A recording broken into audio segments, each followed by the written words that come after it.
বাংলাদেশ বনাম Pakistan 3 match one day series ফিরছে সাকিব আল হাসান ও সাব্বির রহমান। দেখুন ম্যাচের সময়সূচি ও চূড়ান্ত স্কোয়াড। প্রথম ওয়ানডে ম্যাচটি শুরু হবে 12 মার্চ দুপুর 2টায়।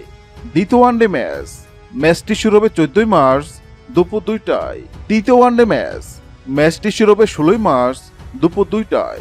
আসুন এক নজরে দেখে নেই পাকিস্তানের বিপক্ষে 3 ম্যাচ ওয়ানডে সিরিজের জন্য বাংলাদেশের শক্তিশালী স্কোয়াড। 1 পারভেজ হোসেন ইমন, 2 তানজিম তামিম, 3 লিটন দাস,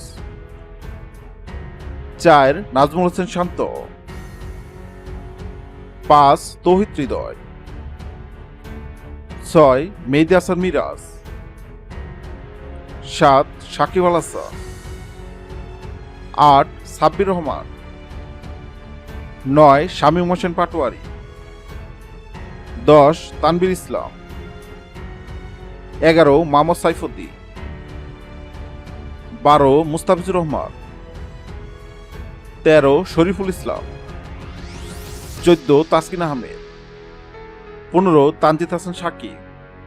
হ্যাঁ দর্শক, যদি ভিডিওটি ভালো লাগে লাইক দিবেন এবং সাবস্ক্রাইব আমাদের চ্যানেলের সঙ্গে থাকবেন। ভিডিওটি দেখার জন্য আপনাকে অসংখ্য ধন্যবাদ।